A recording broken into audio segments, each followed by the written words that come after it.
मीनू बहुत नाज नखरों से पली बड़ी थी। दिखने में बहुत खूबसूरत थी। खूबसूरत नए नक्श और सबसे खूबसूरत थी उसकी मीठी बोली।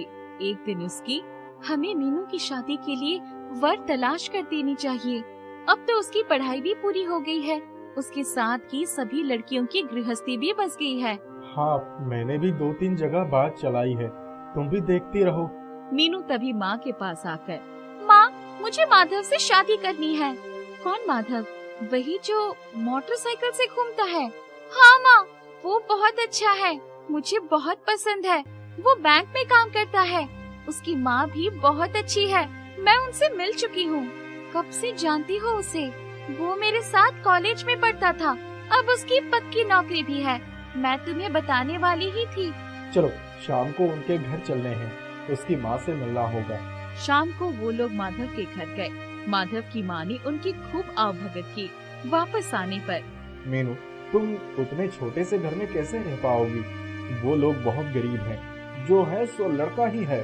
पापा, मैं भी तो नौकरी कर सकती हूँ, लेकिन शादी मैं माधव से ही करूँगी। मीनू की जिद के आगे माता पिता की एक न चली। दोनों की शादी हो गई। मीनू ससुराल आ गई। कुछ दिनों तक तो सब ठीक रहा, पर अब उसको पैसे का अभाव खलने लगा। बैंक की बंधी बंधाई तनख्वाह कब खत्म हो जाती पता ही नहीं चलता। मीनू परेशान रहने लगी। एक दिन, मीनू, कल संडे है, मेरा एक मित्र अरुण खाने पर आएगा। उसकी पत्नी मायके गई हुई है, इसीलिए मैंने उसे बुला लिया। क्या खिलाओगी? छोले भटूरे बना लूंगी। तुम्हें भी तो मेरे हाथ के छोले भटूरे पसंद है ना? हाँ, वो भी बंदा क्या याद रखेगा। दूसरे दिन मीनू सुबह से ही घर की साज सज्जा और खाना बनाने में लगी थी। तभी, मीनू, अब काम छोड़कर अपना हुलिया ठीक कर लो, अरुण आता ही होगा। जी माँ जी। वो झट से तैयार होने चली गई। अरुण ने जब छोले भटूरे खाए तो उसे बहुत पसंद आए। वाह भाभी, आपके हाथ में तो जादू है। क्या भटूरे बनाए हैं? ऐसे भटूरे तो रेस्टोरेंट में भी नहीं मिलेंगे। अरे यार, क्यों चने के झाड़ पर चढ़ा रहा है? अरे मैं सच कह रहा हूँ, तू घर का बना खाना खाता है ना? पहले तेरी माँ बढ़िया खाना बनाती थी, अब बीवी भी अच्छी खाना बनाती है। मुझसे पूछ, मेरी बीवी तो रसोई से दूर भागती है, इसीलिए मुझे यहाँ के सभी रेस्टोरेंट के स्वाद का पता है। मीनू बहुत खुश थी। अरुण के जाने के बाद, माधव, क्यों ना हम भी अपनी एक छोले भटूरे की छोटी सी दुकान खोल लें? मैंने अरुण को बोला था कि चने के झाड़ पर मत चढ़ा, अब उसका फल तो मुझे ही भुगतना पड़ रहा है। तुम्हें तो मेरी हर बात मजाक ही लगती है। अरे नहीं, मैं मजाक नहीं कर रहा हूँ। अभी हमारी शादी को 1 साल ही हुए हैं। तुम्हारे घर वाले सोचेंगे कि मैं ठीक से तुम्हारी देखभाल नहीं कर सकता। माधव, मेरे पापा खुद एक बिजनेसमैन है, वो कभी ऐसा नहीं सोचेंगे। बात तो आई गई हो गई। अपनी खूबसूरत बीवी को घुमाने फिराने के लिए और उसके साथ श्रृंगार के लिए पैसे ही नहीं बचते थे। मीनू कभी कोई डिमांड नहीं करती थी, पर माधव को अधिक से अधिक पैसा कमाने की चाहत थी। एक दिन, सर, आपके लिए मैं कुछ लाया हूँ, प्लीज मेरा होम लोन जल्दी पास करवा दीजिए। आप बाहर चलिए, मैं आता हूँ। वो व्यक्ति बाहर गया तो उसने माधव को एक थैली पकड़ा दी। माधव ने थैली तुरंत उसके हाथ में वापस कर दी। उसकी हिम्मत देखकर उसके हाथ कांपने लगे।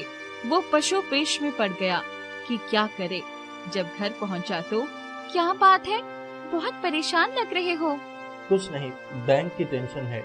दूसरे ही दिन वो जैसे ही बैंक पहुंचा, उसके बॉस ने उसे बुलाया।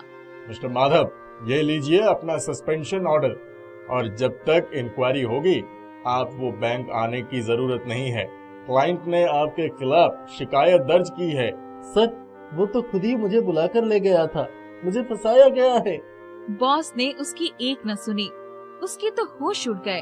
क्या मुंह दिखाऊंगा घर वालों को और रिश्तेदारों को? वो घर आकर चुपचाप लेट गया। आज इतने जल्दी कैसे आ गए? मीनू, तुम कह रही थी ना कि हम अपनी एक दुकान खोल लेते हैं, वो समय आ गया है। चलो मेरे साथ चलो। पर हमारे पास इतने पैसे कहाँ से आएंगे?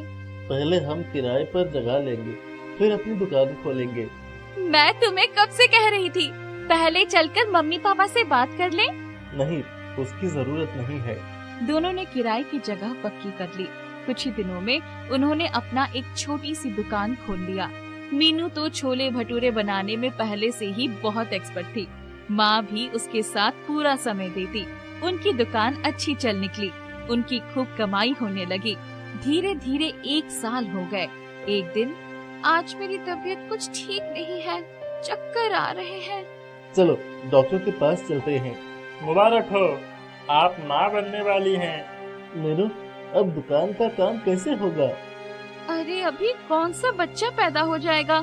अभी उसके आने में 7-8 महीने का समय है। तब तक हम खाना बनाने के लिए कारीगर रख लेते हैं। मैं अपनी देखरेख में उनसे छोले भटूरे बनवाऊंगी। हाँ, ये ठीक रहेगा। उन्होंने 2 कारीगर भी रख लिया। उनके छोले भटूरे की चर्चा हर जगह होने लगी।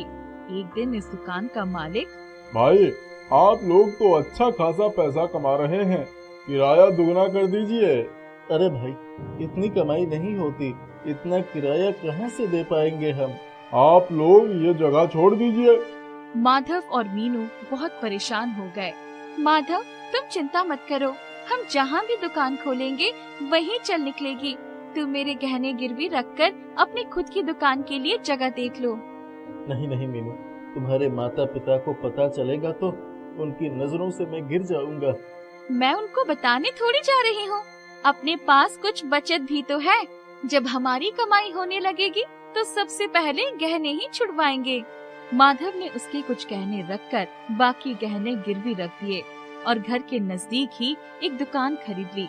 कुछ ही दिनों में उनकी दुकान पर खूब भीड़ होने लगी, खूब आमदनी होने लगा। तभी एक दिन बैंक से फोन आया। माधव, आपकी इंक्वायरी में आप निर्दोष साबित हुए हैं। आपकी नौकरी फिर से बहाल हो गई है। आपको पिछले 2 सालों का एरियर भी मिलेगा। आप सोमवार से ज्वाइन कर लीजिए। इतना सुनते ही माधव की आंखों में खुशी के आंसू आ गए। हमेशा ईमानदारी की जीत होती है माधव। अब मुझे दुकान पर जाने की हिम्मत नहीं रह गई है। तुम 1-2 आदमी और रख लो। तुम चिंता मत करो, हमारा बच्चा बहुत भाग्यशाली है। देखो ना, अभी वो आया भी नहीं है और मेरी बहाली का संदेश आ गया। मेरे ऊपर लगा दोष भी दूर हो गया। उन्होंने 2 आदमी और रख लिए। माधव दिन भर बैंक में रहता, शाम को दुकान संभालता। उसकी माँ भी दुकान पर ही रहती। मीनू का बेटा होने के बाद उन्होंने बहुत बड़ी दावत रखी। मीनू के सारे गहने भी उसने छुड़ा लिए थे।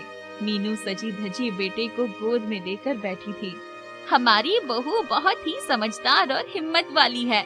उसकी सूझबूझ से ही आज हम इतने बड़े कारोबार के मालिक हैं। उसने छोले भटूरे बेचकर हमारी गरीबी दूर ही कर दी। मीनू और माधव एक दूसरे को देखकर मुस्कुरा उठे। उनका जीवन खुशियों से भर गया।